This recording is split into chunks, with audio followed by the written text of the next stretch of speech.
नमस्कार। मैं Ashok Bishnoi, assistant professor geography, doctor BR Ambedkar government college Bilara.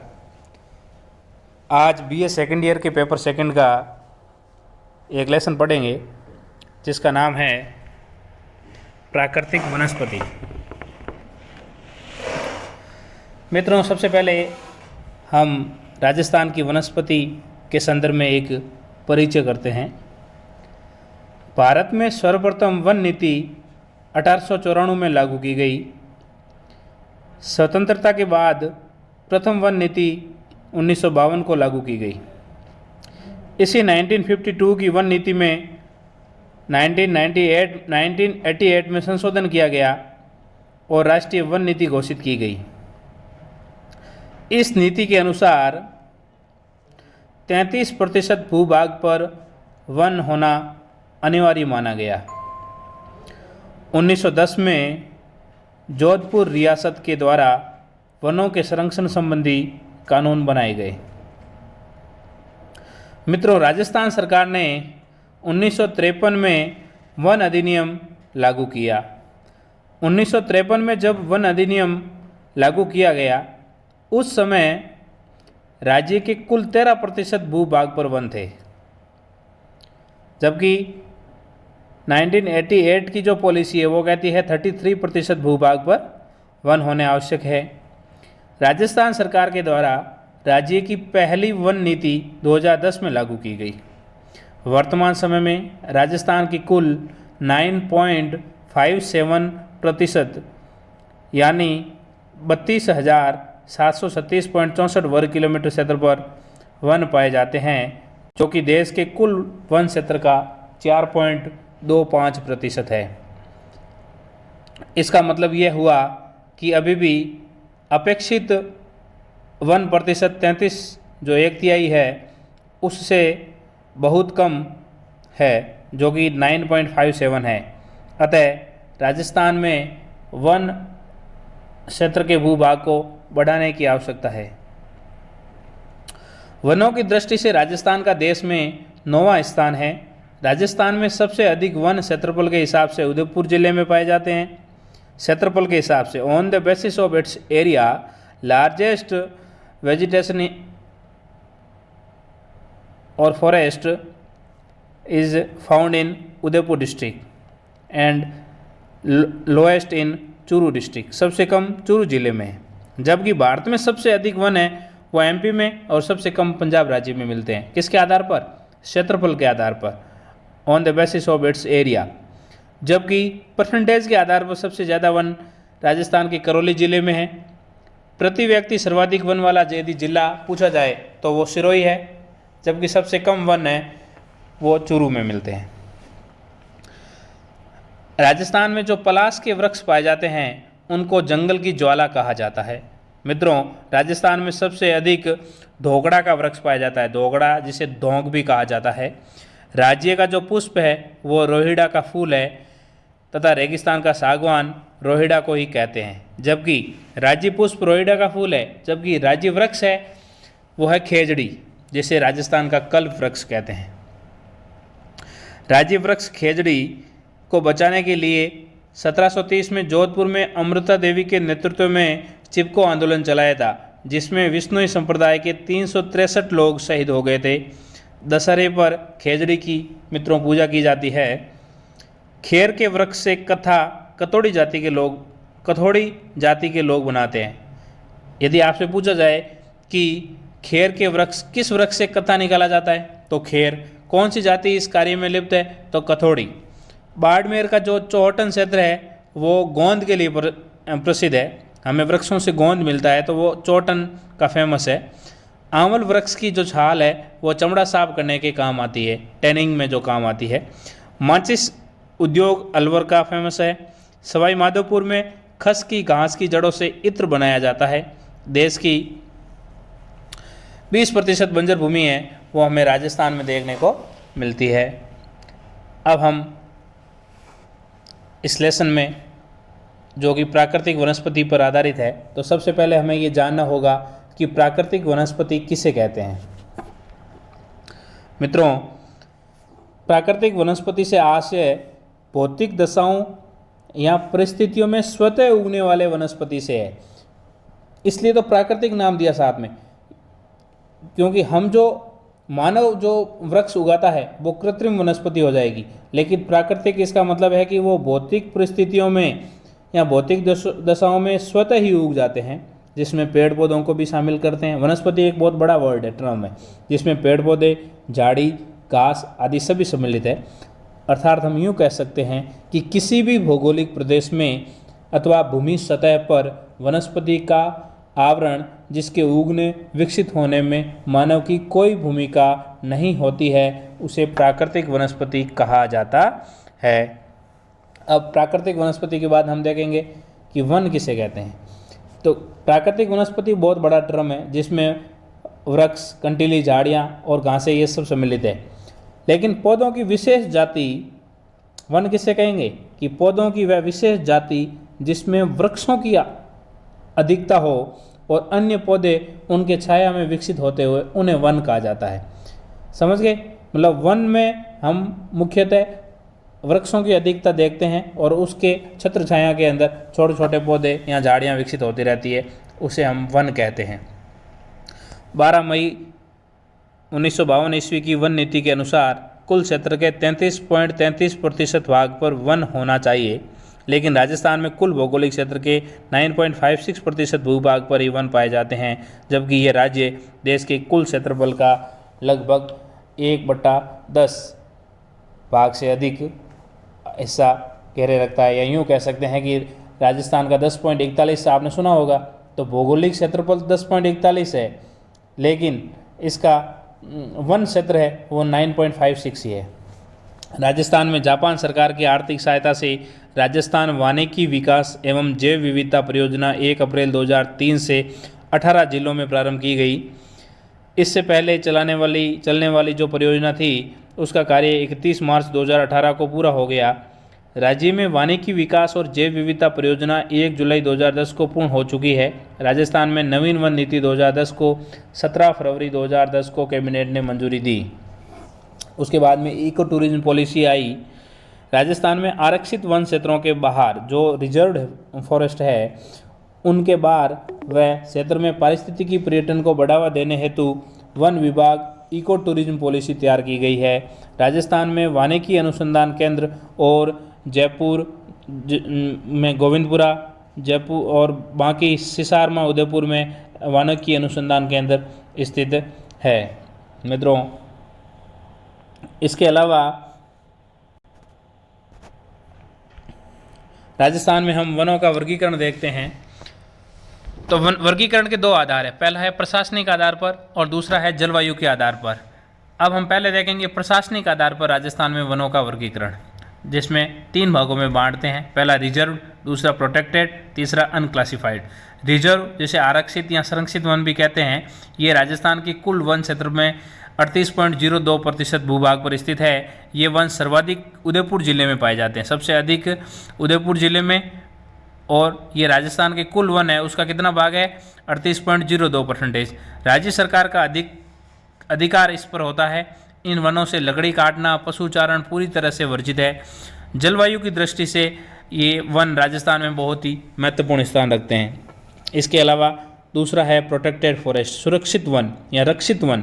यह राज्य के कुल वन क्षेत्र के 53.48 भूभाग पर है। इसका मतलब ये ध्यान रखना मित्रों, राजस्थान में प्रशासनिक आधार पर सबसे अधिक है जो वन है वो है प्रोटेक्टेड फॉरेस्ट, और ये सर्वाधिक 12 जिले में है। इन वनों पर भी सरकार का नियंत्रण होता है, लेकिन सरकार की आज्ञा के आधार पर सीमित क्षेत्र में लकड़ी काटने और पशु चराने का काम किया जाता है।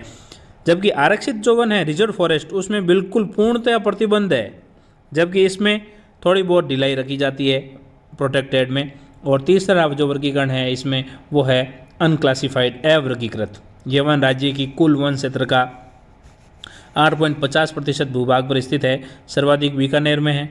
इन वनों में लकड़ी काटने का प्रतिबंध नहीं है, लेकिन लकड़ी काटने के लिए इन्होंने सरकार से अनुमति जरूरी है, ये बात यहाँ ध्यान रखना है। तो ये हो गया प्रशासनिक आधार पर आरक्षित या जिसे संरक्षित भी कहते हैं रिजर्व, दूसरा है रक्षित या सुरक्षित प्रोटेक्टेड, और तीसरा है अनक्लासिफाइड अवर्गीकृत।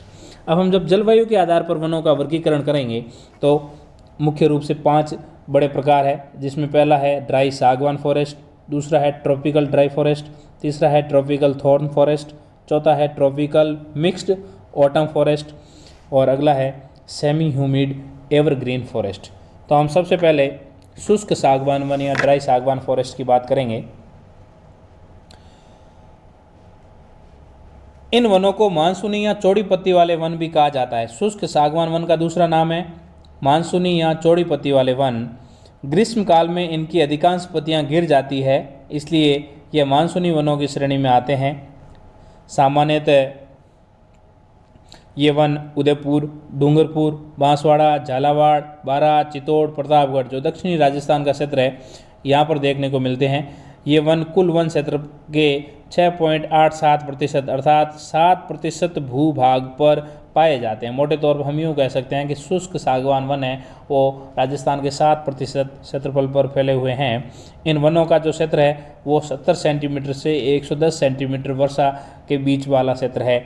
इसका मतलब यहाँ पर 70 सेंटीमीटर से अधिक और 110 सेंटीमीटर से कम वर्षा होती है। इन वनों की ऊंचाई 10 से 21 मीटर तक मिलती है। इनकी ऊंचाई कितनी है? 10 से 21। इन वनों में आम, सागवान, महुआ, बांस, बरगद ये पेड़ देखने को मिलते हैं। प्रतापगढ़ में जो सीता माता अभयारण्य है वहाँ पर ये सर्वाधिक मात्रा में देखने को मिलते हैं। और सागवान है वो मुख्य रूप से डूंगरपुर और बांसवाड़ा क्षेत्र में पाया जाता है।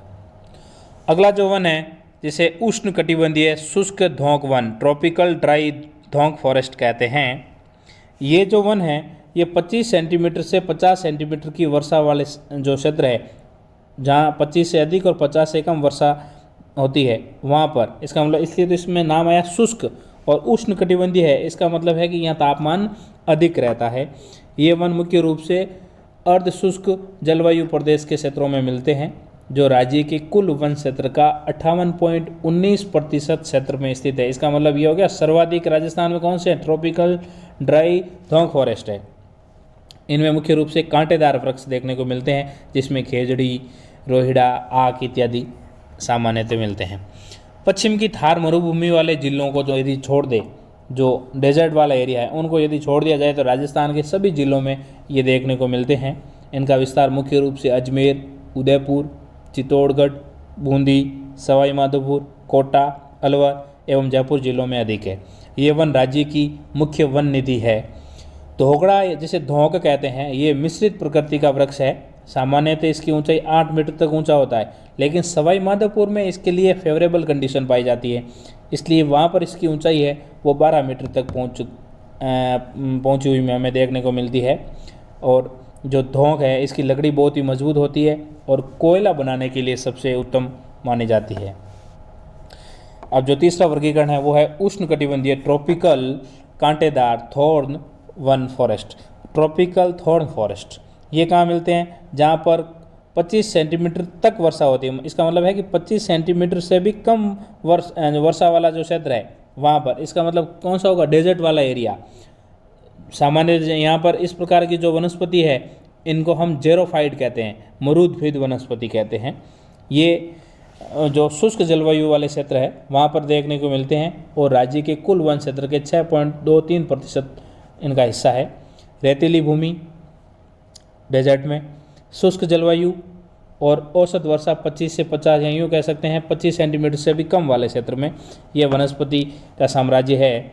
इन वनों में इन जो वन है इसके उसकी विशेषता सामान्यतः हम सूखे हुए पौधे मिलेंगे, झाड़ी युक्त मिलेंगे, जिनकी जो तने हैं वो आपने वो खुरदरी होगी, उसकी छाल खुरदरी होगी, तने मोटे होंगे, पत्तियाँ गूदेदार होगी, छोटी होगी, कांटेदार होगी, जिससे कि क्या है वाष्पोत्सर्जन कम होगा और पानी, क्योंकि यहाँ पानी कम मिलता है हमें।